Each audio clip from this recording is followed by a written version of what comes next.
Good afternoon to all across the beautiful African continent, and a warm good morning from me here in Canada. It is my absolute pleasure as president of the Chamber of the Canada-Africa Chamber of Business to welcome each one of you to this event on Indigenous knowledge collaboration. Certainly a topic that has achieved enormous interest from both counterparts on the African continent and the leadership right here in Canada. It is my great pleasure to officially begin this event by calling upon Ms. Sonia Moledeki of the Global Indigenous Trust, a co-founder of that organization, to lead us in the land acknowledgement for the appropriate beginning of this important discussion today. Sonia. Thank you, Gareth. And hello, everyone. I just asked everyone to, for a moment, close their eyes if they're comfortable and take a deep breath.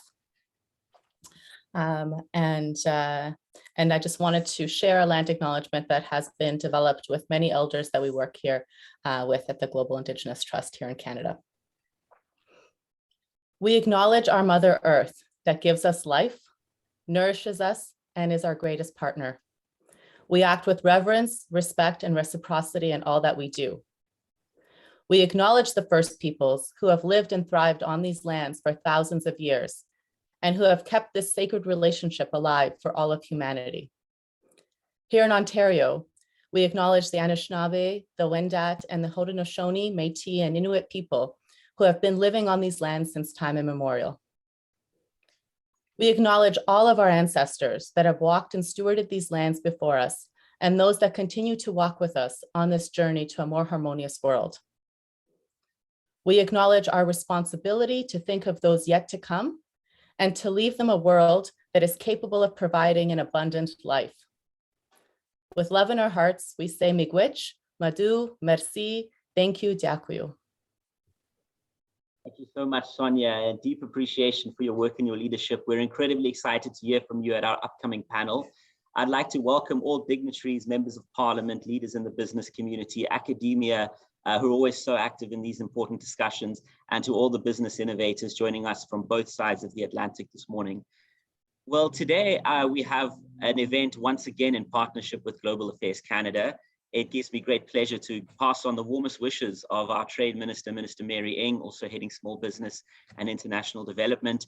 Due to speak on her behalf was the Parliamentary Secretary, but of course, as happens when running a major G7 country, he's just been called to some other business, but no doubt sends his best regards and wishes and has been very much engaged with us in the lead up to this event through his office.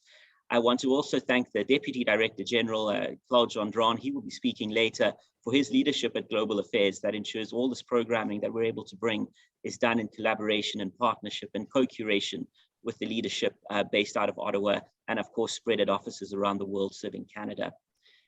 It is my great pleasure now to formally open the panel, and we have got exciting panelists joining today, discussing the issues of collaboration, success stories, challenges, and really how we work together in ensuring that a built future of shared prosperity is truly achieved for all people, regardless of where they may be today on the African continent or here on the beautiful lands that constitute Canada. And so with that note, it's my great pleasure to invite an icon of leadership to begin us on our panel this morning, and that is Chief Jerry Asp, who joins us right here in Canada. He is a leader well known across this country, a recipient of several awards, and certainly one of Western Canada's most prominent Indigenous leaders. He has been a tireless advocate for the inclusion of Indigenous peoples in the mining industry, and his leadership and skill came to the fore as media has widely reported in the 1980s during a mineral exploration and mining boom in the so-called Golden Triangle of northwestern British Columbia. As a chief and member of the Tahltan Nation, he understood his community's concerns, and he went and took a community on the margins that had suffered a great tragedy into a period of near full employment, 98% employment and prosperity.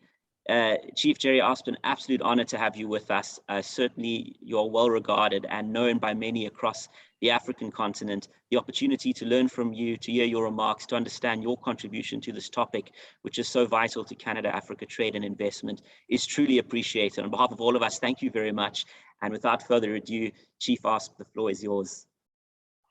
Thank you, Garth. It's much appreciated. I'm really honored to be here today. I'd like to share my screen if you could share with me so I can put up my PowerPoint. I'm not sure if you can see it. Not yet, Chief, but you would be able to hit screen share. Well, let me, sorry, I got to say, put share screen, and then I'll use, that's right, I'll get it. There, now I'll share that with you. Perfect. Thank you, sir. And we'll turn it into a slideshow.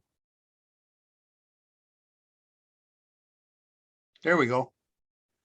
I'm going to tell you the story of the Tahltan Nation. And I always say we went from affluence to poverty back to affluence. And usually the story takes about a half an hour, 3/4 of an hour to tell, but I'm going to do it in 15 minutes today. Tahltan territories of northwestern British Columbia, we traverse right into the Yukon and we border with Alaska on our western border. It's 150,000 square kilometers of land.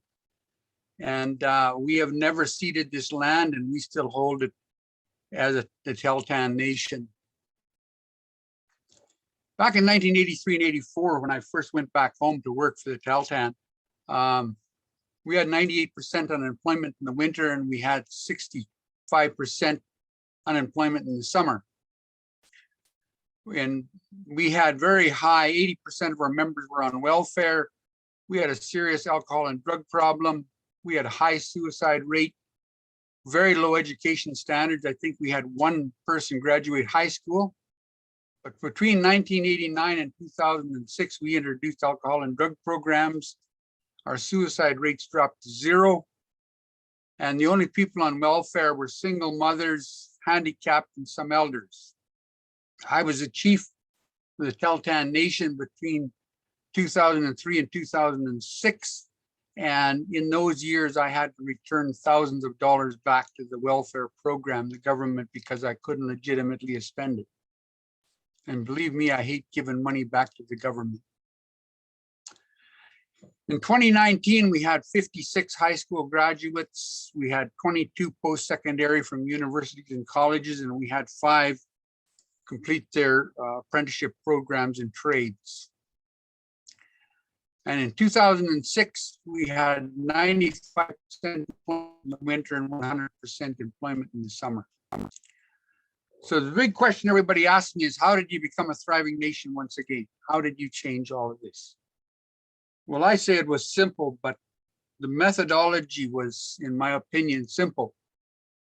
It was the implementation that caused headaches.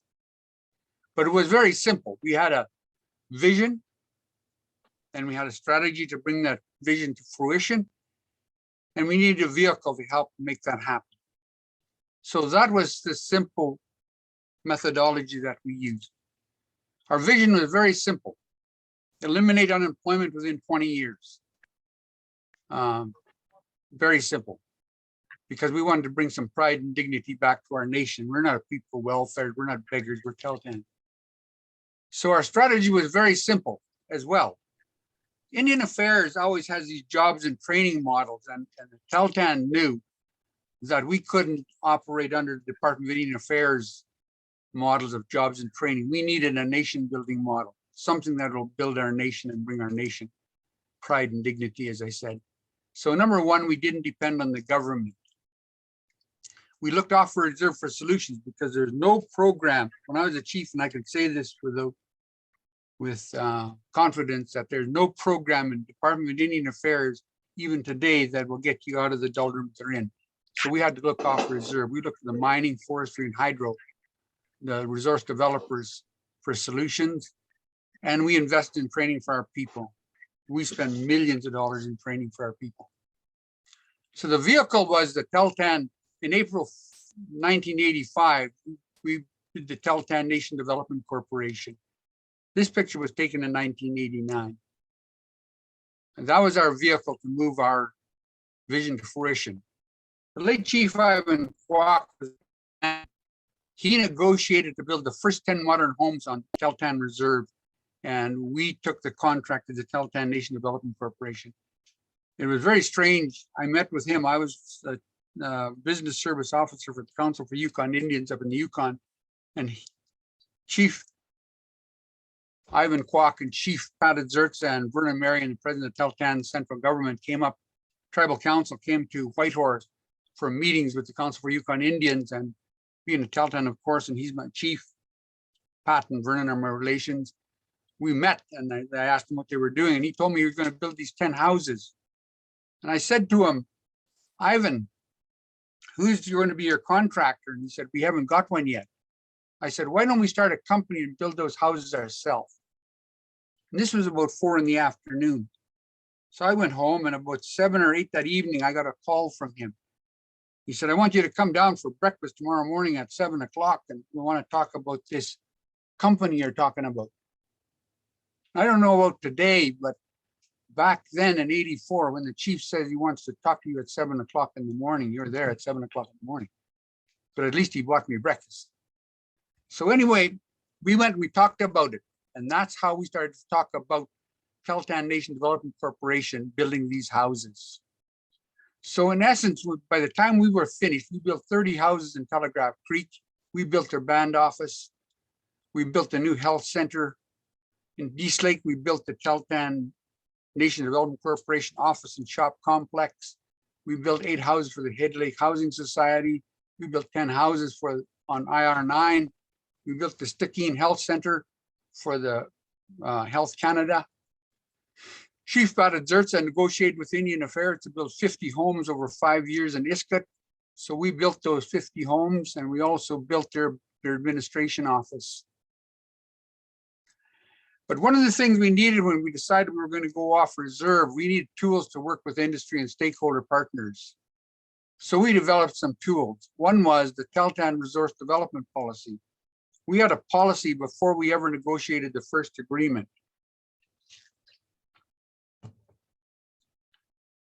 Then we had THREAT, which is the Tahltan Heritage Resource Environmental Assessment Team, to critique these projects that resource developers were bringing to us. And we held a forum called Out of Respect, a framework forum in 2003. And that Out of Respect report came out.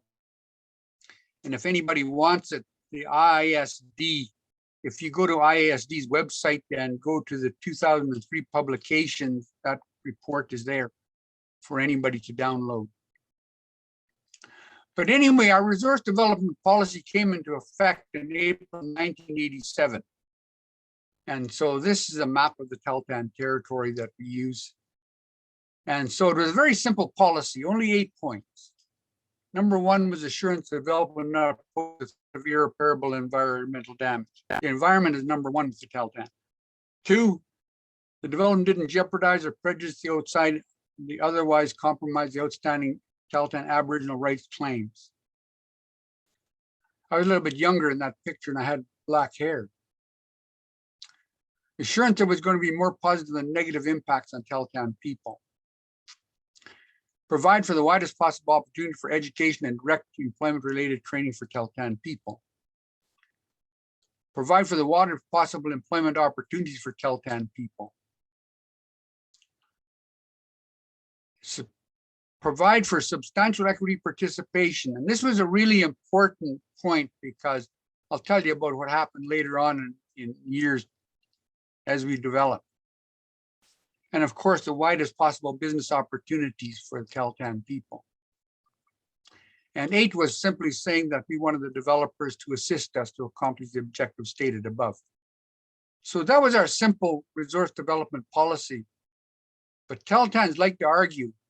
If you get 2 Tahltans in a room, you end up with 3 opinions. So it took us 2 years to put this together. Our first negotiations with a company called the Golden Bear Mine. And the first thing we did was, as you can see in the middle of the picture, there's what we call the Z road, went up to the open pit. First thing we did was build this road off to the right side of my screen and goes over and then comes back in, because we didn't want to kill all of our truck drivers. So that was the first thing we did, was rebuilt that road up to the pit. So in the Tahltan Golden Bear Agreement, we called it a Tahltan Participation Agreement. Today they call them Impact Benefits Agreement in Canada. So it was the first Native Participation Agreement in British Columbia. It was the 4th in all of Canada. It was mainly a socioeconomic agreement, but it did have some serious contracting opportunities in it. So the road is a 160-kilometer road. And so to be part of that, I needed equipment. And we, with our engineers and the Teltan operators, we figured we needed about $3 million worth of equipment. So I went to work negotiating, and I received a $1.8 million grant from the Native Economic Development Program. I borrowed another 1.2 million from the equipment dealers, and in 10 days, I bought $3 million worth of equipment. But I also negotiated the 3-year upgrade and maintenance contract on that 100-kilometer road because I knew I needed to pay them equipment dealers their 1.2 million back. One of the things that was a problem back in 88 when I negotiated that agreement is the fact that mining companies, first thing you hear is you need a track record. You have to have a track record. Well, obviously we didn't have one. But secondly, at the time, the resource developers thought Indians only know how to do fancy beadwork and carve totem poles. So we had to negotiate to figure out a way to get involved. So what we did was a joint venture. I'm a great fan of joint venturing. So we joint ventured with a little company called Grant Stewart Construction. That's Grant with his back turned to us. He's zipping up his coat because it's windy up there. And his son, Glenn, and our general manager, Vernon Marion, by one of our drills. And so we negotiated a joint venture agreement with Grant Stewart Construction. And we provide training and experience. We had good operators, we had good equipment, but we needed foreman and superintendent experience, and that's what Grant could provide. And so we negotiated, upgrade and build this road. We did the settling pond contract. We negotiated a 5-year open pit contract. And by 1991, Teltan Nation Development Corporation was the largest native-owned and operated heavy construction company in Western Canada. So I mentioned that it was a socioeconomic agreement. Well, our agreement said that we're going to have an employment target of 20%. Truth be told, when we finished, we had 39% of the workforce, 75% of the employment when contractors came into work for Teltan Ancestry. And at the time, the mine turnover in mines, the labor turnover was around 20 to 24% annually. Because of the Teltan system, we only had 2 to 4% turnover annually in our employment. But just to show you that we weren't all talking about money with this, the environment, like I said, was number one, very important.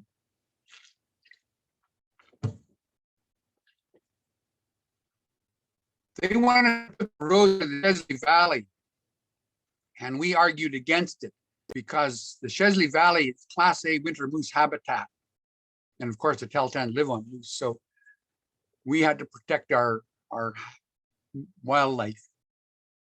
Also, it is one of the prime spawning areas for salmon. The salmon there is so thick you can almost walk across the river on their back. So we didn't want that jeopardized. And there's also one of the largest concentrations of inland grizzlies in British Columbia because they come to eat the fish. And so we didn't want our bears slaughtered by hunters going through there with easy access by road. So that was our argument to the government.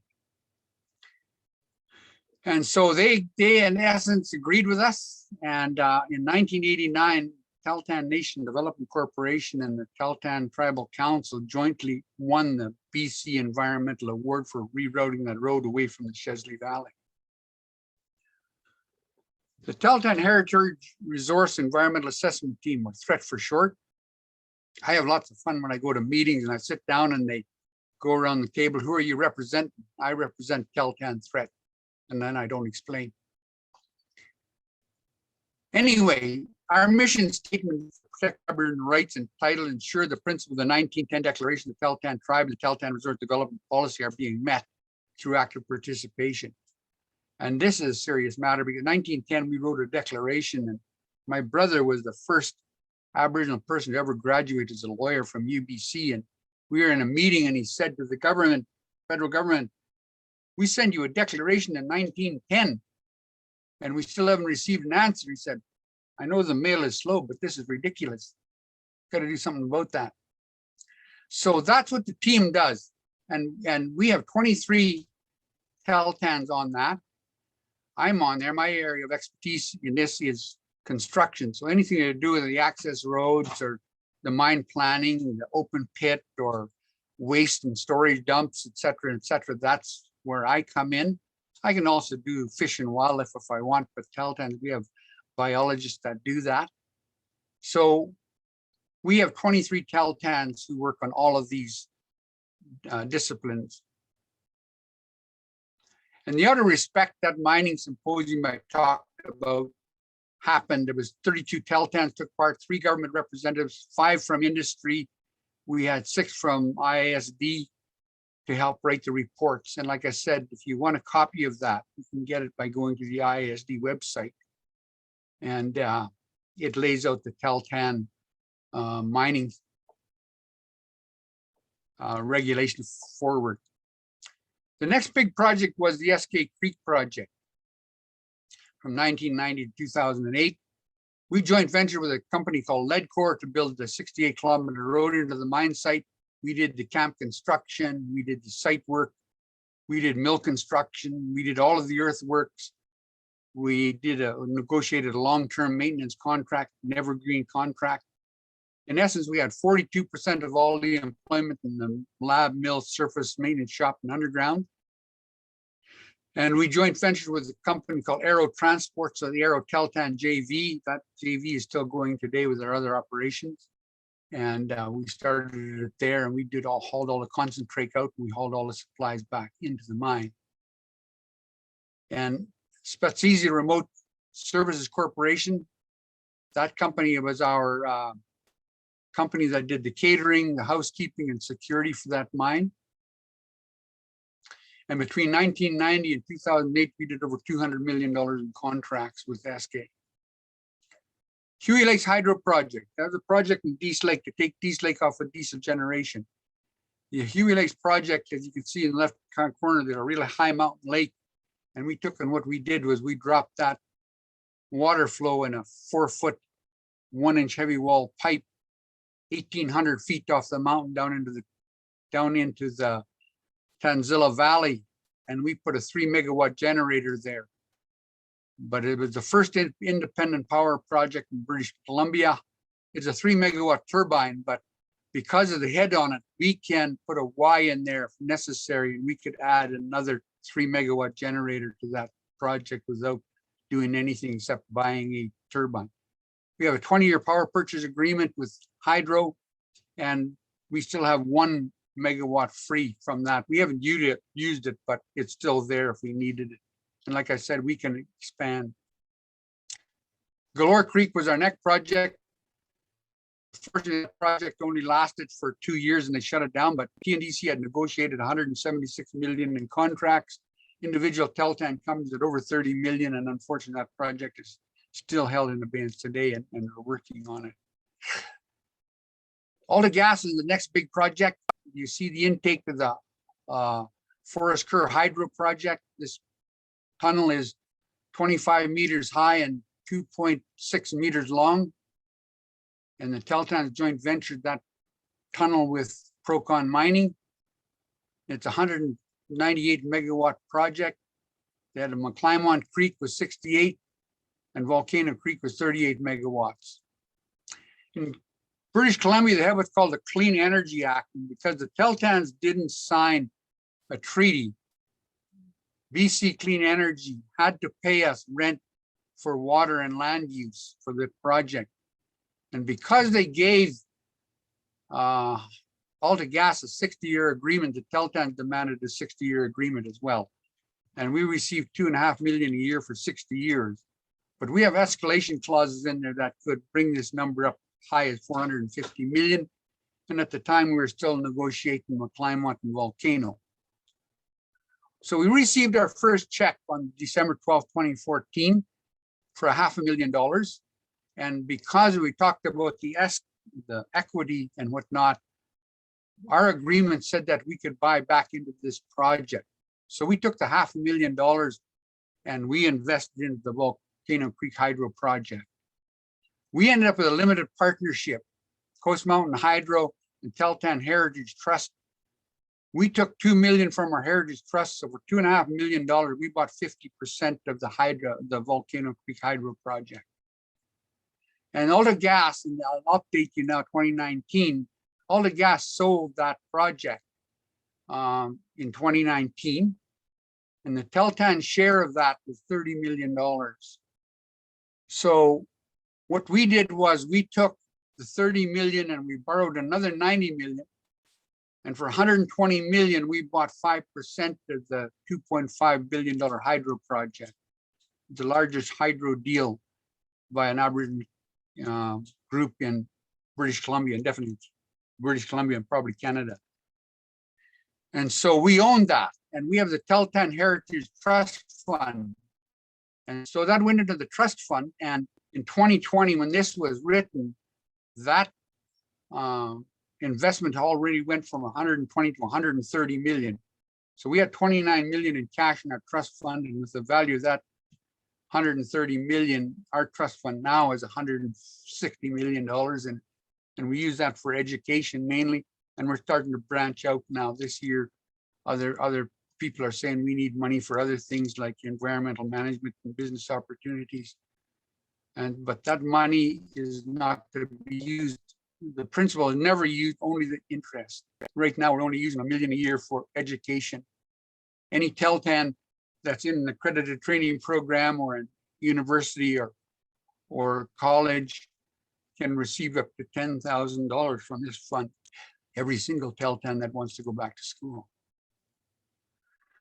So the Red Chris mine, now tell you about the revenue contract. This is just one mine in our area.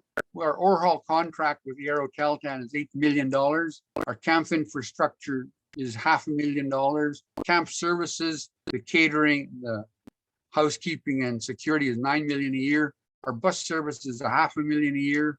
Road maintenance is $25 million a year for TNDC. So we make around $43 million a year from the Red Chris mine alone. So our revenue from the mining industry was $43 million from Red Chris.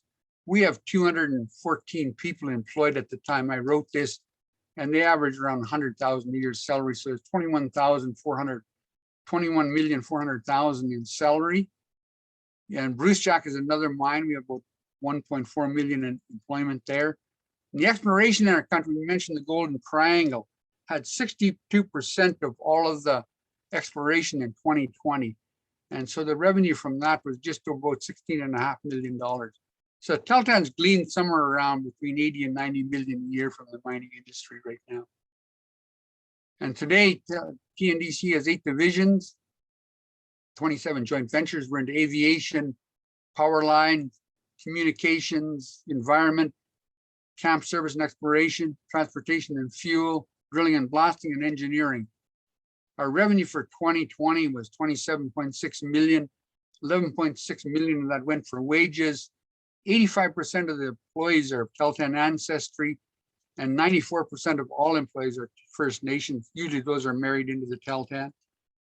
And we have $1.5 million worth of equipment. And in 2015, the Teltans received the BC Aboriginal Community Business Award. And so I say that we took our nation from 98% unemployment to 0, and we broke the welfare culture of the Teltan nation forever. And so I also say if Teltan can do it, any Indigenous nation can do it. Madhu. Thank you so much, Chief Jerry Ask. Absolutely inspiring. Thank you for those remarks. We've got a number of messages coming through, and we'll certainly get to the Q&A. For those who want to use the WhatsApp line, please do so. I'm just going to put those details on the screen. Our next speaker is an individual I was very privileged to travel with. I got on a flight from Nairobi down to Harare, Zimbabwe, and there was Rejoice Ngwenya, and we were both coming from a conference on the African continent focused on what makes for success, where Botswana was profiled for its significant success, moving from one of the poorest countries in the world at independence to upper middle income status today. And of course, natural resource exploration was a key part of that. Well, moving from the very important insights and the leadership from within a community to some of the macro picture, Rejoice is highly sought after across the African continent. He replaces today Mr. Themba Nolotshungu, a pioneer in property rights and the fight for democracy in South Africa. And he's continued through the Kaya Lam project, the work for land rights and property rights across Zimbabwe, and is indeed sought out all over the world. But particularly can be found almost anywhere on the African continent, traveling, sharing, conducting workshops, and working with leaders, particularly among the youth. Rejoice, without further ado, an absolute pleasure to have you with us today, offering an African perspective in your several decades on this particular matter of Indigenous knowledge collaboration and what you think is important for Canadian partners and a Canadian audience to understand from your vantage point on the continent. Rejoice, thanks again for joining us. The floor is yours. Thank you, Gareth. I can't help but fall in love with the Taltan experience. You can see that the way that the Canadians understand the importance of Indigenous rights and knowledge and ownership and title is completely different from what we experience in Africa. Because, I mean, we were talking about a few days ago, Gareth, in our notes on African roots. I mean, from time immemorial at school, we were told that civilization, originated from Africa. That's very interesting because even, for us who went to college in East Africa, we were told that even humanity actually would have originated from Africa. So we are expecting to be more schooled and more adept with understanding how Indigenous knowledge systems and collaborations should be working. But somewhere along the line, Gareth, especially in Southern Africa, we know that our Indigenous grip on our rights, on our land rights, were distorted by colonialism, and of course it was through conquest. But the colonialists, came here to do business with us. It means that we had something to offer as Africans by way of property ownership and rights in terms of exploiting our resources. But so our ownership generally was not disputed, before colonialism. The only problem that we had during those years, Gareth, was that everything, like the Talent experience, was based on chieftaincy, and chiefs and traditional leaders had a strong stranglehold on the land rights system. So what the colonialists did was simply to negotiate with those chiefs. So the chiefs became responsible for being partners in the so-called expropriation of our land, in the sense that they allowed themselves to negotiate, for lesser terms. I'm glad that the Talent experience shows that if you are negotiating as an equal partner, Gareth, you tend to have a better agreement, a better arrangement. But for us, the chiefs became responsible for the weaknesses which are related to our land rights. And we've all heard of Cecil John Rhodes. Cecil John Rhodes came into this country negotiating on mining rights, and he did that through the chiefs, through the King Lobengula and these laws. And it was easy to understand why it was so easy for Lobengula to get carried away, because this was a new thing. And Cecil John Rhodes was a big-time negotiator. He knew what he wanted. He had experience. I mean, there was about 150 years or so of colonial experience in South Africa through Van Riebeeck. So Cecil John Rhodes had more knowledge about how to negotiate with Indigenous, landowners. This is why he brought Robert Moffat with him to help him negotiate. But then again, of course, eventually we know that colonialism overwhelmed us through conquest. But our experience now, Gareth, when it comes to how Indigenous land ownership affects our liberty, has to do with the way that the colonialists cultured our land rights through tribal trust lands. In other words, they allowed the chiefs to have some kind of control over the land, and the rights. So what it therefore means, as we stand right now, Gareth, almost about 2/3 of Zimbabweans are in rural areas, which we are calling Indigenous land. But that presence in the rural areas does not give them freehold title. Why? Because the central governments tend to have control over the land. Even our constitution, which was meant to correct that situation, means that if big mining companies, say from Australia, even from Canada, have to negotiate mining rights, they negotiate through the government, through central government. They don't negotiate through the chiefs. So it means that we don't have the kind of narrative of a stranglehold on our rights that the Talent experience has, because our constitution cedes the ownership and the control of the land to the central government. This is why the Kailam project and the My Title for Right project in Zimbabwe are very critical, because what we are trying to do, we are trying to reverse that narrative, that mentality, that it's only government that can own indigenous land. No, individuals must own indigenous land. If the individuals were in charge of this land as on a freehold basis, Gareth, it meant that all business negotiations were going to be done through trust. The trust that individual communities were going to set up. But now that has gone down the drain, because why the constitution is very clear that even if we as Zimbabweans, 2/3 of us live in rural areas, and the land has been given, left under the trust of the chiefs, the actual final authority in controlling that land is government.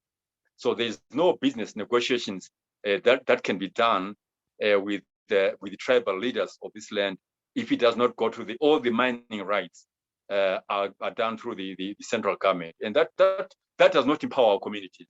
What it simply means that chiefs as individuals can enter into these agreements through government contracts, and at the end of the day, we don't have the kind of experience that if somebody was talking about the mining developments that are happening in Zimbabwe's rural areas, for instance, the Chinese negotiate on their behalf with central government, because the Mining Act gives them the right to negotiate with central government. They don't negotiate with tribal leaders or chiefs, because the constitution doesn't allow that, because the rights are endowed with government. So Kaya Lam and my title for life is arguing for a case of having title deeds in rural areas and disadvantaged communities in inner cities. Why? Because it is easy for us to share the kind of experience that, for instance, the Thailand has, with the rest of Africa, because we can negotiate for our exploitation of resources as individuals and as trust, rather than allowing the government to do it on our behalf. Because if a government, Gareth, as you might be aware, does not have the kind of credibility that, for instance, the Botswana government has, which was able to negotiate, endowment with the De Beers on behalf of the Botswana nation. So the sovereign wealth fund system that is used in Botswana is not the same as one that is used in Zimbabwe, because although we have Indigenization Act that allows for indigenous people to have 51% of control over our resources, we still don't have the necessary ability to attract the capital that we want as an indigenous people. So eventually we cede our authority to the investing company. So Botswana has done it very well in terms of capturing the interest of the citizens in a trust. And when negotiations are done with De Beers for exploitation of diamonds, the Botswana government represents the indigenous people of Botswana. They don't represent the Botswana government. So that's a bit of a difference, the way that the talent experience is organized. So we have 14 million Zimbabweans, and 2/3 of them live in rural areas, and they live on dead capital, Gareth. It means we should keep fighting and finding a way as Komaliso and Free Market Foundation to persuade the central government, the policymakers, to try and revert to the system where individuals or even communities have title and freehold over their land rights. Because right now we have a new form of imperialism that we activists call it Chinese imperialism. We have a new form of colonialism that is Chinese. The Chinese just walk straight into the president's office and negotiate on their behalf. And we are saying as Zimbabweans, no, well, I'm for a foreign direct investment. I am for free markets. I'm for exploitation of the resources, but it has to be done through a system that does not allow Chinese to exploit our resources by negotiating contracts directly with the central government and or overriding the authority of individuals at the community level. You asked me, Gareth, what is the experience in other African countries? I'm not so sure of the experience in West Africa, but what I know is when we revert back to Southern Africa, South Africa and Botswana are considered to have some of the most liberal constitutions in Africa, which allow for individual freehold. But we know that the economic freedom fighters of Julius Malema is pushing for nationalization. In Zimbabwe, we have extreme bodies, and of course the law as well, that pushes for nationalization, and that is not good for us, because nationalization is a legacy of the historical relationships that our nationalists have we had with the Soviet Union. The Soviet Union and China were supporting the struggle for liberation and independence. So they came into this country. I'm talking about nationalists with the narrative of Marxist-Leninism, where the state plays a very strong role in controlling national resources, and that needs to be reversed. That mentality. Of course, Robert Mugabe was a Marxist-Leninist, but we thought that the new government of Emerson Mnangagwa was going to have a more liberal, approach to this economic system that diverts or that is different from the Marxist-Leninism. But the issue of nationalization of land is still a big thing in our Zimbabwean constitution. So as a think tank, we've been working very hard to alert citizens that it is not sustainable for central government to own resources. It is important for individual citizens to have free title over their land, so that we're able to negotiate our business as individuals. But I'm glad that Gareth, we now have the talent experience, and we hope that the KLM projects, the My Title for Rights projects are going to be expanding further and opening up new avenues for Indigenous people to have more freedom in property and investment. Gareth. Well, thank you so much, Rejoice and Gwenya. And the line is lighting up. We'll get to questions on the WhatsApp line and anyone who wishes to post in the chat.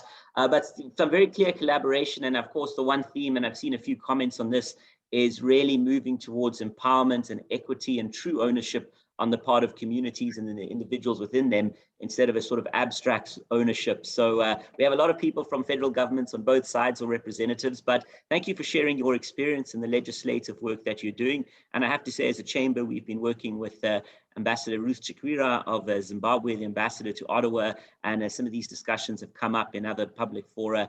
So thank you very much, Rejoice. Our next speaker is Sonia Molodeki, someone I've been privileged to spend time with right here in Ontario, who is an absolute avid supporter of really bringing these conversations together and working with the solutions. Sonia tells me that everything she's learned comes from Chief Asp and others, so gives huge credit to the leadership. Co-founder, as you are, Sonia, and president of the Global Indigenous Development Trust. You've been working in natural resource law at two of Canadians' largest law firms. So very active on that financing side, putting together deals. But now you work in a very keen way around economic development, sustainability, and the power of partnerships.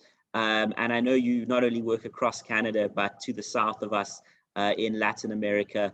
And of course, you've been an avid supporter and never hesitated when we asked for you to get involved in some of the work on the African continent. So it's a great honor to have you with us, someone of your distinction. And for the final panelist, before we get into what I think is an exciting Q&A, Sonia Molodeki, good morning. Good morning, and thank you, Gareth, and thank you to the Chamber for having me and for hosting this really incredible opportunity for sharing these different systems of knowledge. And I really wanted to also acknowledge and thank Mr. Rejoice for his comments. I think that it's a very fascinating conversation to have. And I know that Chief Jerry, if he were to have more time, it would be great to perhaps in the future share some of the ways in which, although there are differences in the constitutional and legal frameworks that have made these experiences quite different, as some of the comments have mentioned, the circumstance in practicality was largely similar at the very beginning, thinking back 40, 50 years ago, when it was largely a quite oppressive system against the Indigenous land ownership and resource control at the time. And so much of what the Tahltan experience really is, what I have learned from and really acknowledges their ability to be able to become decision makers again in how those resources are managed and owned. And so I think it would be really fascinating to continue to have this conversation, to look at both the differences and ways that we may be able to find similarities and ways to collaborate going forward. So what I just wanted to very briefly talk about today is not only the idea of participation and inclusion of Indigenous knowledge and systems into resource development, but also what we can all benefit from these systems and the values and the intangible wealth that exists there for all of us to benefit. I know that many elders that I speak with around the world really focus on the values of land, of community, of culture, and our collective responsibility to leave this world capable of producing abundance for future generations. And in fact, that is a reality that when you work in partnership with the earth, with communities, with knowledge systems, it is quite possible, in fact, to be able to create things that are better than when we started them. And really, when we talk about values, especially now more than ever, they really define who we want to be as people, our relationships with one another and with our earth, and is the basis fundamentally of establishing valuable partnerships for today and for the future. So these are just some of the values that I was taught growing up, but I'm sure we all have values that we grew up with that shape our experience and who we are. And I would just challenge everybody to give some thought, now or in the future, to some of the values that make you who you are and what you bring to the table when you're negotiating these partnerships and agreements across cultures and industries and sectors, because it's fundamentally at the basis of what makes relationships succeed. So there's this new concept that we've been working with at the Global Indigenous Trust called full value accounting. When we're negotiating joint venture partnerships, when we're looking at entering into agreements with resource development, with governments, and with other industries, to really include as a full definition of value, the natural, social, and cultural capital that exists. Up until now, we have not been very good at valuing our natural capital, our cultural capital, and our ancestral knowledge and capital that exists that we bring to the table in these conversations. And so as we begin to develop these relationships and these models and ways to steward partnerships that can thrive into the future, it is important to start to consider and value so much more in our relationships and in how we do business. And so really this is taking an integrated approach to how we start to look at resource development. And why is this so important? Because whether you're in Canada or you're in Africa, mine reclamation is a problem. It costs billions of dollars, and let's be honest, land does not ever come back to the interconnected web of ecosystems that existed before. There's no one better to understand how to make sure that this does not become a problem than the people who understand and who have lived on those lands for thousands of years. And so some opportunities that are very, very immediately obvious in terms of both trade, investment, and business partnerships is the involvement and application of traditional knowledge systems into resource development. So if we're talking about ESG and doing it better and being able to steward ways that actually might be able to leave the land in such a state where we don't need to spend billions of dollars bringing it back to life, we may be able to actually start to plan accordingly before we even get there. So some of the things we're working on with mining companies is looking at exploration and mine planning before a road is built, for example, as Jerry had mentioned, before we set foot onto the land, being able to understand the ecosystems that exist, the cultural heritage that exists, what are some of the important areas of migration of fish spawning areas, what are some of the key vital sensitive ecosystems. And in doing so, we may be able to actually plan for a resource project that protects migratory paths, that works together in partnership and in synergy with our natural environment. And this is one area where the Indigenous people that we work with and that are close to various resource projects have the best knowledge possible on how to actually do things right.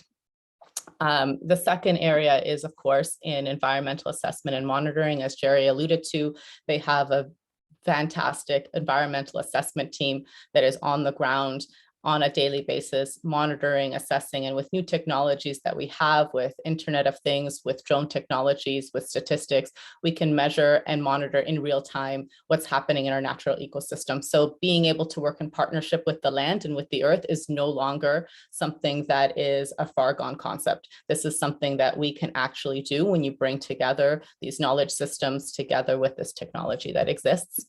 And ultimately, there's examples in Northern Ontario of elders coming together, bringing the spirit back to the land. I'm sure many people in Africa who are listening can understand and appreciate what that means, that even if you plant some trees, the spirit may not be there anymore. So how might we be able to bring some of the ancestral knowledge systems back to really creating a thriving ecosystem, both for people and for the planet? And so what we do at the Global Indigenous Trust is we work with communities, with industry and government around the world in order to create nation rebuilding implementation plans and programs, training, and resource management systems that are, and governance that are based on traditional knowledge systems of the people and the values that exist there. This is bridging traditional knowledge and modern technology to create a new way forward. As I mentioned, we do have the technology now to make it happen. But of course, technology is only powerful if it is there to support the 20,000 years of ancestral knowledge that exists. And as Rejoice alluded to, you know, everyone came from Africa. So the knowledge there is just, I mean, it would be incredible to be able to actually start to work with these knowledge systems and create more prosperous futures for everybody. So for Canada, I challenge all of us to think about our future and the fact that we do need to upgrade our systems in order to renew and to survive. The values need to be able to allow young people to thrive and create healthy and prosperous futures. And we genuinely believe that the traditional people and knowledge systems from Canada and Africa have value systems and understandings that can help us all come back to beneficial ways. As Einstein said, we can't use the same thinking that created our problems. And so I think that there is no better way than to look at these ancient systems that can help us steward a new way forward. So with that, I just want to say thank you for the Chamber for having me here, and I look forward to any questions. Thank you. Thank you so much, Sonia. I really appreciate that.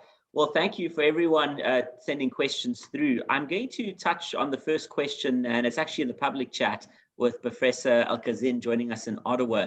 And that is the difference in decisions that are made, specifically in this case, between various leaders in the community. So I'll start with the order of questions in the order of the speakers.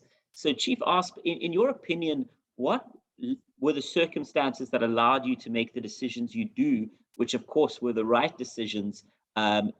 What enabled you to say no, for example, to the federal government when it came to funding, to push back and at the same time, you know, retain that level of independence? Does it all come down to leadership? Were there other circumstances in your life that helped stand up and pioneer the way you did? Joyce, a question to you goes specifically to the aspects where you referred to Canada having pioneered into the Tahltan Nation specifically. What would you identify as the most important element that's required, not just, let's say, in Zimbabwe, but across the African continent, that perhaps we take for granted in Canada, but which is absolutely essential in this knowledge exchange, and can be any aspect? And that was a rather broad question. And then finally, Sonia, this way of thinking, upgrading one's thinking, as you called it, going back thousands of years, how much in your work do you see this increasingly integrated into law or even just public policy as we move on? And what are the most exciting developments? And I'll add, where do you think we still have to really focus on a lot more work to be done for this upgraded thinking, as you alluded? So forgive me, I'm trying to make sure the questions capture as much as possible here on the WhatsApp line. So Chief Jerry Asp, over to you for that first one. Thank you. It's always leadership. When we started the Tahltan Nation Development Corporation, and I mentioned we had our vision, strategy, and then we built the vehicle to bring this vision to fruition, everything depended on leadership. And there was only Chief Ivan Kwok, Chief Padadzurtsa, Vernon Marion, President of Tahltan Central Government. Of course, the two band managers in Iskut, it was Louis, and in Telegraph was Ronnie Karlik, and the Vice President was Marilyn Norby. And my brother George, who, as I said, was the first Aboriginal lawyer, graduated from UBC, and my uncle Ed Asp, and Fletcher Day, and Willie Bob. So 8 of us That's who put this project together to start with. Those people, we all believed that this would happen. And so we worked on that. So it's always about leadership. But if you don't have a vision, and it's got to be a 25-year vision, you're not going to win. You're going to continually be chasing problems. And believe me, problems overwhelm me. We had exactly the same thing happen to us. So we had to have a platform. And the one thing that made me so effective, I wasn't a politician. I didn't get voted in and have to do this stuff. I simply worked outside of it, and a lot of times I took the flack for the leaders. When something was happening, they'd say, oh, that's Jerry doing that over there. So in essence, I protected the leaders. But really what we did was, this is really important what we did. When we wanted to do the vision, we asked 3 questions. And we asked this question of everybody over 16 years old in our communities. Where do you think the Tahltan Nation would be in 25 years? What do you see for the nation? What do you think should happen? And the second question is, what do you think is going to need to come forward and happen to make your vision a reality? And the third question was, what are you personally willing to do to help make this vision a reality? Those are really 3 simple questions, but if you put that question, 1 on each page, and go and ask them to fill it in, we had people come back that looked like a book they wrote. And so now the leaders can take that stuff and have somebody tabulate it and codify it and bring it down to something. We ended up simply, first thing we said was, we have to get rid of this unemployment and this 80% welfare and bring some pride and dignity back to our nation. Once we were a great people, we weren't beggars in our own land. And so that was the vision.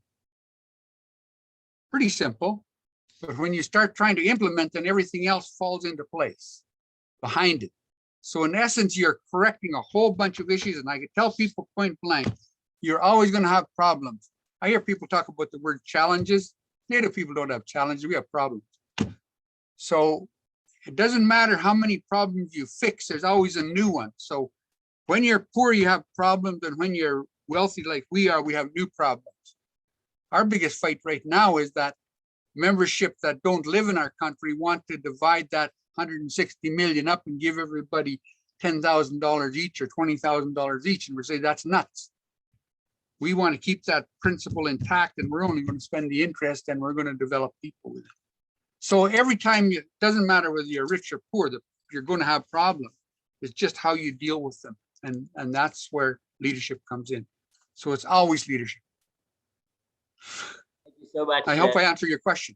Absolutely, Chief Oz. Thank you so much. And Rejoice, I know you're one to never call a problem anything but a problem, as you identify. It's a problem.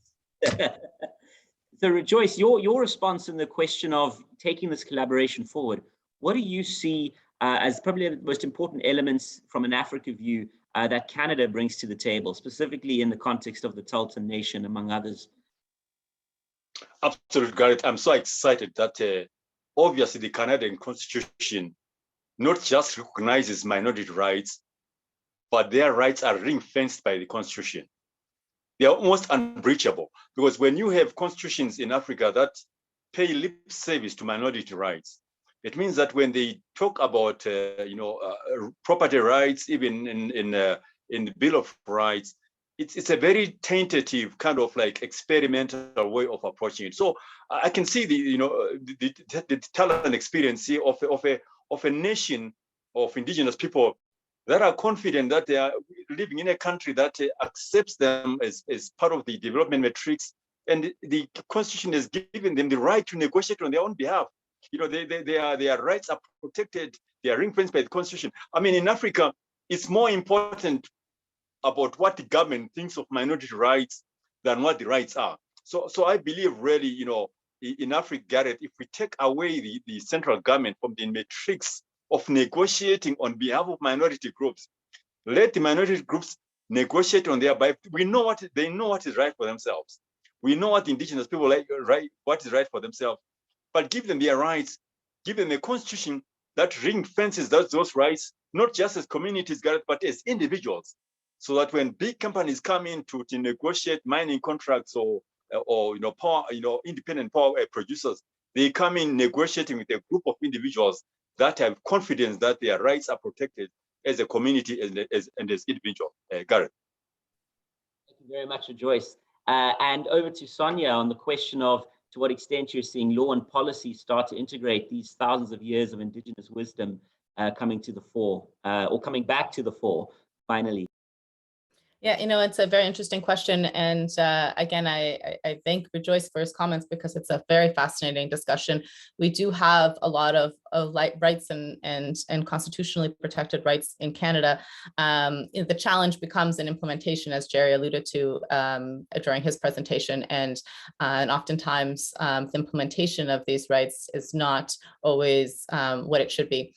And so this is part of the exercise of learning how to create these policies, such as the Tahltan resource policy, and have the communities themselves drive the creation of the policy to an upgraded system. And so being able to look at the policies of natural resource development like the Tahltans have done and use that as a framework for negotiations, and being able to start from a place of understanding where the communities want to go, I think is the right way to do it. In BC, we've seen one of our board members, actually, a Tahltan young woman who has negotiated with the BC government to have traditional knowledge on par with Western science in environmental assessments for mining projects.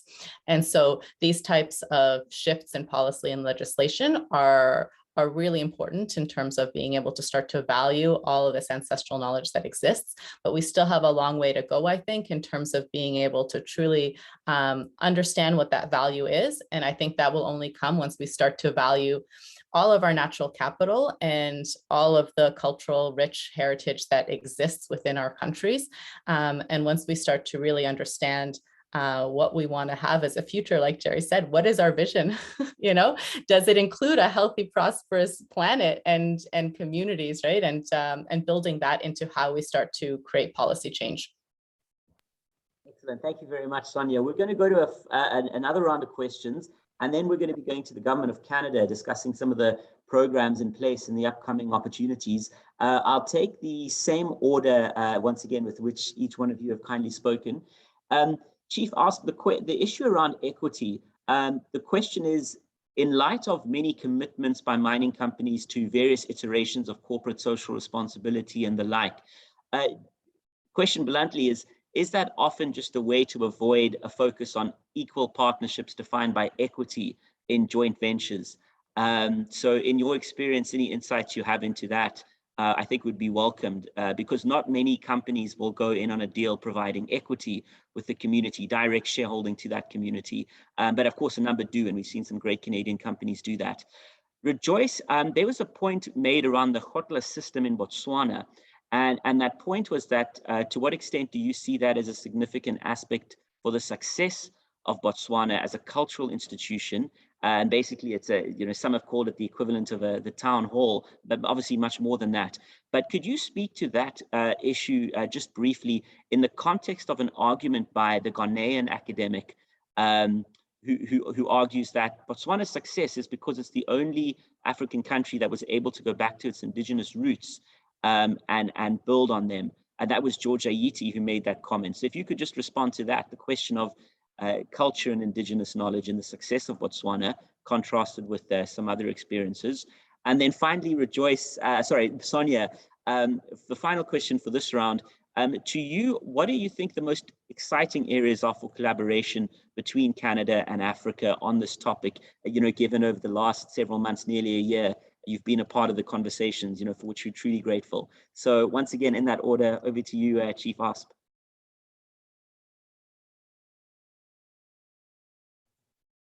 The question of equity. That's right. That in the Tahltan Nation, when we started, like I told you, the first impact benefit agreement back in '88 didn't have equity participation in it. Our resource development policy was there, but we didn't negotiate equity participation. The next one we negotiated with the SK mine, we did negotiate it, but it wasn't a percentage or anything like that. It was in social programs, like we received $1 million for our health and wellness programs, stuff like that came up. So it wasn't really true equity, but we used it as that. The newer agreements that we sign now all have equity participation, and it's based on net smelter returns, because that's the truest number a mining company has. We've been offered profit sharing and all this stuff, but the Teltans, we've been business people from time immemorial. So we say, well, 100% profit of nothing is still nothing. So we'd prefer to talk net smelter return, which is the truest number that you get from a mine. And we've have it anywhere from running from 1% to up to 2%. And we have some places we have a graduated scale. And so every single agreement in the Tahltan Nation now has that equity over that 2% is minimum that we use. 1% if we're working with a company that's starting, but escalates up to as high as 2%, and we're talking 2.5% in our newest agreements. Because we've been through this now, this is our 6th or 7th impact benefit agreement or Tahltan participation agreement we're in. So we've learned. And so now, in essence, because of the UNDRIP law, free, prior, informed consent, the Tahltans received that on September 15th, 2021. And so any business, any mining company comes into the Tahltan territory now, because that now has been brought in by the province of British Columbia, you need the Tahltan's free, prior, informed consent to move forward. So we've achieved from, in essence, nothing back in 1988 to where we are today. And so it took us almost 40 years, but the fight was worth it. So that's where we are on equity now. It's not a matter now of the mining companies saying, well, maybe I'll give you something.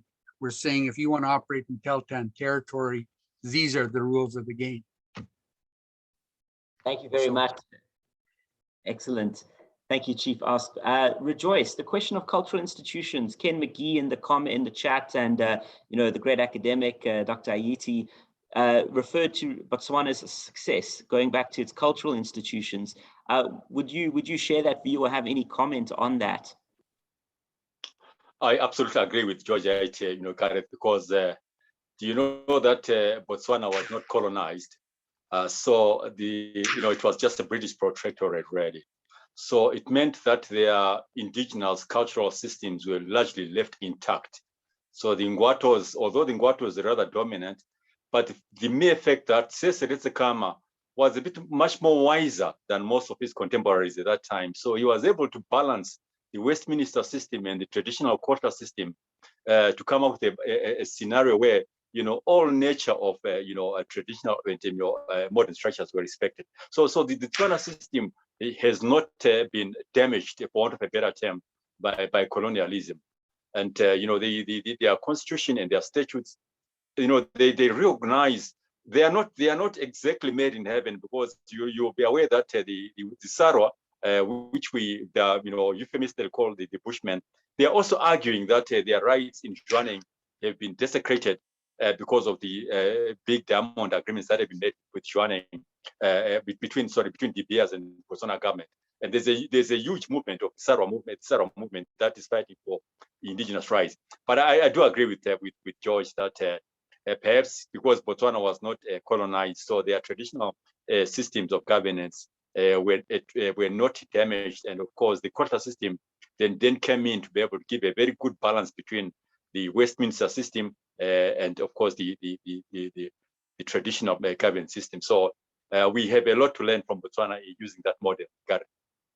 Thank you very much, Joyce. And finally, Sonia, areas of collaboration going forward from your perspective between Canada and the African continent. Any immediate opportunities as we look post this event to building on so much of what we've heard today? Yeah, I think there's so much opportunity. And when you look at the Indigenous experience and in Canada and where Africa is today and hoping to achieve in the years to come, the Indigenous population in Canada, similar to Africa, is a very young population, very innovative, very smart, tech savvy, really rising in a big way, in a very powerful way, and growing very rapidly. And so when you take this young population that's really thriving and beginning to come into their own, and you complement it with all of this ancestral knowledge and wisdom and complex systems of governance that Rejoice was talking about, and all these things that existed, you really start to have this powerhouse of people who are walking a foot in both worlds and able to bridge those realities into a way that makes sense for all of us going forward. And so I think what I'm starting to see is a lot of similarities, and also ways that there can be mutual learning between Canada and Africa. There's a lot of economic development models that have been developed, as Jerry talked about, here in Canada over 40 years around resource development in particular. But in Africa, with such a big population and so many different nations and cultures, there is this beautiful story of coming together, of uniting, of organizing very strongly around common visions and purposes that we can also learn from here. And so I think there is truly a really valuable path that can be taken by mutual sharing and learning in this, and particularly around resource development, I think, and governance is a core tenet that really affects everything. So yeah, I definitely think there would be great collaborations going forward. Thank you so much, Sonia. Perfect. So at this juncture, I'm going to invite the Government of Canada's representatives to join us. We've got Claude Gendron and JP van der Merwe. Claude over in Ottawa, JP is down in Johannesburg this afternoon. And basically, we've got two major gatherings coming up of leaders, both policymakers, but importantly businesses, including a lot of the emerging mining companies. One of those events is the Mining Indaba coming up in May in Cape Town. And the second, of course, is the PDAC happening in June. And to cover off what the Government of Canada is doing in the programs through the Trade Commissioner Service, specifically on the proceedings on African soil, the Mining Indaba, I'd like to invite both Claude and JP to the floor. Claude Gendron is the Deputy Director at Global Affairs for Southern and Eastern Africa, and JP van der Merwe is a Trade Commissioner, and he covers natural resource development. So Claude, over to you. I'll be sharing your presentation on your behalf, and you can just direct me as to those slides. Thanks so much. Thank you, Garrett. Thanks for hosting us. And also thanks to the Chamber for bringing us together for this fantastic event. Our presentation today will focus on how Canada can facilitate economic cooperation with Indigenous communities and businesses, providing more opportunities for economic growth and participation in international trade. And as you mentioned, we'll be speaking about, upcoming trade engagement led by our department. So I am part of the Trade Commissioner Service at Global Affairs Canada. I cover 25 markets doing bilateral trade in Southern and Eastern Africa. So the Trade Commissioner Service is an amazing service managed by our department, helping businesses in their international development efforts abroad. Next slide, please, Garrett. Thank you. All right. Thank you. So we provide to our clients practical advice on foreign markets and on-the-ground intelligence to help them make better decisions, more timely, more cost-effective. So we're acting as a de-risking tool. Our service is free of charge to Canadian companies that qualifies. We cover pretty much almost all range of sectors, ranging from mining, oil and gas, clean tech, ICT, education, infrastructure, life sciences, agriculture, just to name a few. And we're there to support companies who have capacity for internationalization. This could be Indigenous businesses, it could be small companies, medium-sized companies, women entrepreneurs. So every company is ready to internationalize. We're happy to have a discussion and support as needed. So next slide, please. So the Trade Commissioner Service is a network that collaborates and coordinates efforts with the headquarters, with our regional offices across Canada, and our missions abroad. Just to give you an example of our strength, we service around 10,000 Canadian businesses a year globally, and provide 50,000 services to these clients every year globally. So there's quite an enormous effort been done by the 1,000 trade commissioners of our network, both present across 160 cities around the world and also across Canada. Next slide, please. Les clients de notre service sont les entreprises et les organisations qui ont une capacité de démontrer et un engagement pour l'internationalisation, qui ont des liens économiques avec le Canada et qui ont une possibilité de contribuer significativement à l'économie canadienne. What we provide to Canadian companies, to organizations, include a whole range of services. The core of them are market potential assessment. A company is interested in penetrating a new market, wants to know, what are the opportunities at play, what are the rules, what's the environment, what's the political landscape. We prepare for international markets. We do problem solving. Companies are waiting for a contract to get finalized, is awaiting a decision. So we do everything we can to help companies troubleshoot. We provide qualified contacts. So if a company is interested in a business opportunity in a very niche segment, in mining, in clean tech, whatever sector it is, we'll try to detail that opportunity as much as possible and try to find the right buyer or the right interlocutor or stakeholder that could help that company abroad. So that's good, thank you. So we provide business insight, we help find opportunities, we help connect with key contacts, resolve problems. So we're acting as a de-risking mechanism. Next slide, please. So here's a slide of one of that's the Government of Canada ecosystem supporting international business development. So helping companies that are ready to export. That's one of the many tools that exist. Provinces and territories play an important role. Also, some cities offer some support. With regards to Government of Canada ecosystem, our service, the Trade Commissioner Service, fall on the right hand of the screen here, supporting foreign market entry, international expansion. So we're helping companies to export. We're also helping supporting investment abroad and foreign investment to Canada. We're working hands to hands with the Canadian Commercial Corporation, acting as a procurement arm on behalf of the Government of Canada for companies winning, large contracts, infrastructure projects, just as an example. And we're also working with EDC. EDC can provide financing to international buyers, foreign buyers, to acquire, Canadian technologies. We also work with EDC, provide financing to support Canadian business to grow.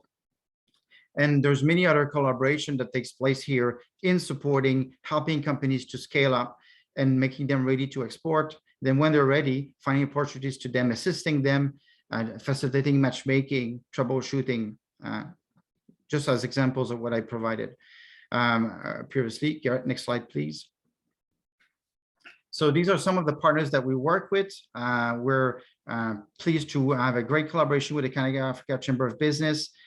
We work with Canadian Council on Africa, CC Africa, MSTA, PDAC, MAC, province, territories, FinDev Canada, just to name a few. So our service also manage a funding program called CanExport, who's taking sharing a risk in helping companies to penetrate new markets. That programs also offers support for Canadian organizations, a National Industry Association, Canadian communities. For instance, we provided financing support to the City of Guelph, Kingston Economic Development Corporation, Toronto Global, Southwestern Ontario Market Alliance. We support SMEs, innovators, Canadian academic institutions, non-governmental resource centers. I remember doing a trip myself to Waterloo 2 years ago, and there was a company that attended a trade event organized by GP and his team in South Africa in the ICT sector, and ended up signing a contract of $20 million that became the single large business segment of his company, but that was not expected. And he used some of the Can Export money to do that. So I was very happy to hear the success of our program. So next slide.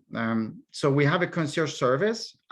We would like to increase number of applicants from women entrepreneurs, from indigenous business. This program is managed by the regional offices across Canada. We support budget limits up to 20,000.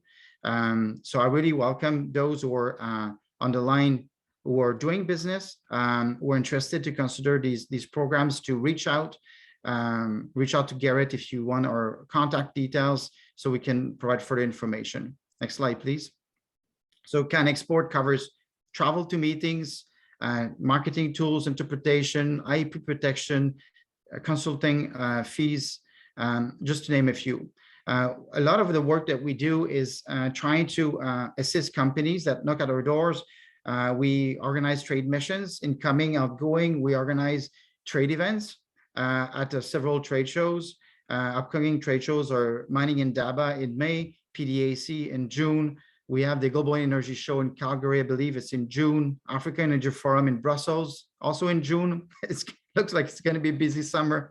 But at these events, we try to recruit companies, help them identify opportunities, and assist them in their business development goals and priorities. So really, the goal is for us is to to generate successes, help on the matchmaking front, help make synergies. So we're really looking forward to have indigenous business participate in our upcoming trade engagement. And Mining Indaba is one of our upcoming events that we're organizing, a Canadian delegation. So I'll pass the baton to GP, who's going to speak to you about this event. Thank you, Garrett. Thank you very much. Yeah, thank you very much, Gareth, for having us today. And hello to all the participants from sunny South Africa. I'm based in Johannesburg. Very nice to talk to you all and to present a little bit about what we're planning in May this year. Gareth, next slide, please. So the biggest event for the Johannesburg Trade Office each year is Mining Indaba. The longer name is the Investment in Africa Mining Indaba. It's the largest mining-focused trade show on the continent, held each year, normally in February, but because of the pandemic this year, we will be having it from 9 to 12 May. Next slide, please. So it's always been an important event for Canada, given the large number of investments across the continent in the mining sector. The event has been running for more than 25 years. It attracts generally north of 6,000 delegates. And in previous years, we've had as many as 120 Trade Commissioner Service clients sign up to participate in this event. Next slide. In terms of Africa's importance to Canada, the NRCan statistics released for 2020 show that there is $36.5 billion worth of investment on the continent. We're the second largest region of investment for Canadian miners, and there are over 100 companies who are active across the continent, both miners themselves as well as supply companies. In terms of what it looks like going forward, we now know that the world is going through its green transition, and one of the key things in that transition is to mine more of the minerals that will be required for that green transition. Africa is home to a very significant share of many of these minerals. The DRC, as an example, hosts 70% of the world's known cobalt reserves. South Africa is home to 70% of PGM reserves, meaning platinum group metals. Ghana, Cote d'Ivoire, Gabon, and South Africa are responsible for over 50% of manganese supplies in 2020. And even when Africa does not have a dominant global share of particular minerals, there's often a significant share of deposits, including graphite, lithium, and rare earth elements, the kinds of elements that you find in electric batteries and conductors for the new technologies that are driving the energy transition globally. So Africa basically will continue to be a very important region for Canadian miners and Canadian mining supply companies. Next slide.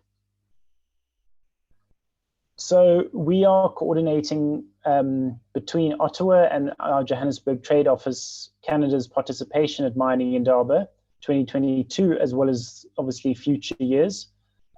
We will be hosting a Canadian pavilion at this event, and it will be an in-person event, unless there's, of course, any other pandemic hiccups, but we're planning for an in-person event, and we'd like everyone to kind of consider that, given we've had two tough years, it would be great to see some Canadian companies out in person, and it'd be great to see some Indigenous businesses looking at the African market as a new market for their businesses. As well as the pavilion, we'll be planning a series of Canada-focused events. The first one will be the Towards Sustainable Mining Initiative event, which is presented by the Mining Association of Canada. We will have an event that's hosted each year called Francomine, which is generally focused on Francophone Africa. Then we will have two in this subsector focused events, one on digital transformation in mining, where we hope to highlight the digital technologies being promoted by Canadian companies. And then secondly, clean technologies in mining, focused on the Canadian trends and companies that build their businesses on new technologies that make mining greener.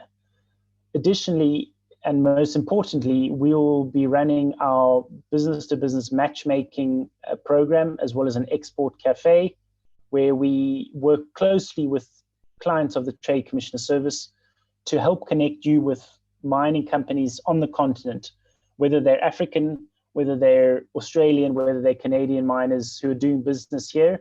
We look to try and organize as many opportunities as possible for Canadian mining supply companies, whether they're in traditional mining supply goods or services, or whether they're providing new types of services in the clean tech and digital technologies sectors. And the aim here is to ensure that Canadian companies can look to internationalize. So it would be great to hear from maybe the Telta National Development Corporation. If you're looking for internationalization opportunities, we'd very much welcome your interest in Mining Indaba, given, as I say, the African continent's importance as a mining jurisdiction. Next slide, please. So the next steps are recruiting more participants. So we obviously have a few companies that have already shown interest, and there's generally a large interest from all the traditional mining companies, as well as some of the large suppliers. But we continue to try and promote, as we are doing on this presentation, the increase in participation. And as I say, we would really welcome more Indigenous businesses showing interest in this event. And as Claude alluded to, we are happy to provide support. Then we will also be recruiting event partners and sponsors, and continuing to finalize the content of our program together with partners such as the Canada-Africa Chamber. So that broadly covers our program and what we're looking for. We welcome any questions about what our program will look like or how we can be of help to Indigenous businesses from Canada. Thank you. Thank you very much, JP, and thank you for the incredible work being done by the Trade Commissioner Service. We'll certainly be sending out this information in just over an hour, together with the event recording, to over 11,000 people on our database. But certainly every company that's ever worked with your office, JP, or through you, Claude, has had an exceptional experience. So it is deeply, deeply appreciated. And of course, we go into these major gatherings. I've been going to Mining Indaba personally for close on a decade, enriched by the conversations provided by each of our panelists today. Chief Jerry Asp, Sonia Moladeki, Rejoice Ngwenya, thank you so much for the sincere, the open, and the very clear-cut approach to grappling with some of the problems, but also the major opportunities and successes achieved to date as we move forward in this Canada-Africa partnership. Before signing off, as we've just reached 11:30, I want to let everyone know you can please carry on the discussions with us. Any questions for the Government of Canada or any of our panelists, as always, can come through us, details on our website, as well as on the confirmation form that you would have received with the link to this event. But I do believe it only appropriate, should any one of our panelists wish to have a final word, do feel free to raise your hand with any concluding remarks before I will graciously allow everyone to go on with their day, and we really truly look forward to planning the follow-up that is going to arise and is already arising out of this program today. I see no takers, so it is my absolute pleasure once again to each of our panelists. Thank you so much for joining us.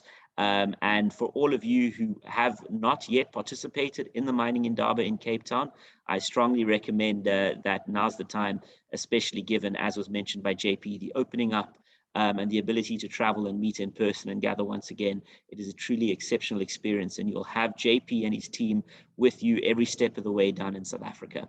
Have a wonderful rest of the evening, JP, to everyone else across the African continent, and to those here in Canada, good luck for the rest of the day. I know we've got people who are up early from Vancouver right through all the way to Nova Scotia. It's always a pleasure having you with us.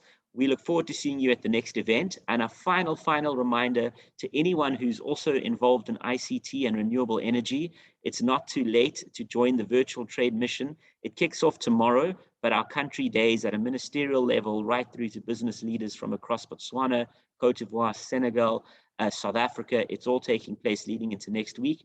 Details as well will be in the newsletter going out with the recording. Thank you once again. An honor, a pleasure as always. It's always been. I look forward to seeing you all again. Bye-bye. Thank you.